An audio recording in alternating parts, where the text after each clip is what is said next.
first, maybe I need to go to the basic first. What it means to be an investment. Okay, so to me, putting your saving into fixed deposit or to saving account, that is not investment.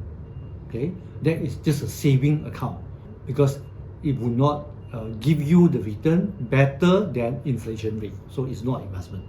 Okay. Of course, the benefit is that it will not go up and down because somehow it will go up steadily, at least from the number you can see.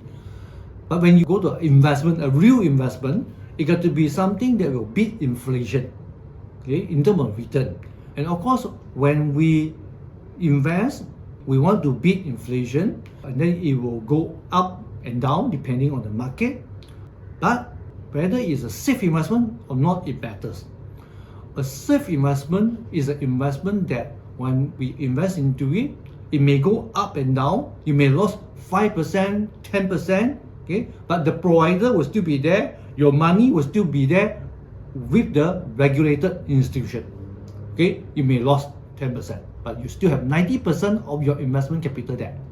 An unsafe investment that do not fulfill the criteria that I shared just now, you may invest to it. Surprisingly, it may not even go up and down. It may give you a consistent return of maybe 2% or 1% every month. Sweet, isn't it? No? Dream come true. But it may not go up and down. But maybe 1 year, or 1.5 years later, when you go back to the portal to see what happened to your money, suddenly the whole capital of your 100,000 is gone already. So this is an example of unsafe investment. Okay, it's unsafe because your capital is at risk because the provider is not regulated by Security Commission or Bank Negara because there is no trustee to protect your capital. So that when there is investment, if it's a safe investment, it may still go up and down.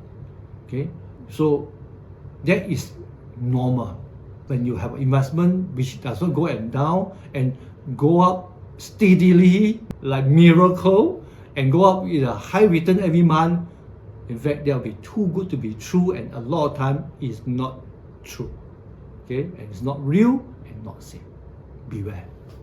I always advocate that when we try to speculate our investment into one particular sector, like for example AI sector, or whether it's China as a country, or whether Malaysia as a country, that is always very risky and subject to very big volatility, because depending on what's happening to what President Donald Trump intend to do and how the rest of the country counter his strategy, there's a lot of changes.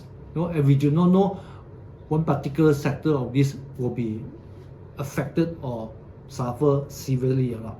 So that's why to counter volatility or to reduce the volatility impact, it's always good to diversify your investment money as broad as possible, so that whenever there is any sector being affected, whether it's a US stock market or whether it is a Malaysia stock market, it is going to be only a small portion of overall investment pie.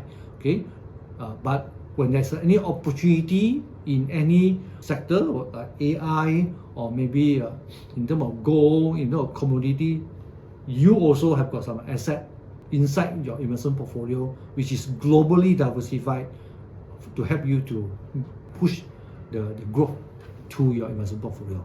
So I'm a firm believer that when we intend to reduce volatility, we want our investment to grow in a steady and sustainable manner in the long term, we should diversify our investment gao.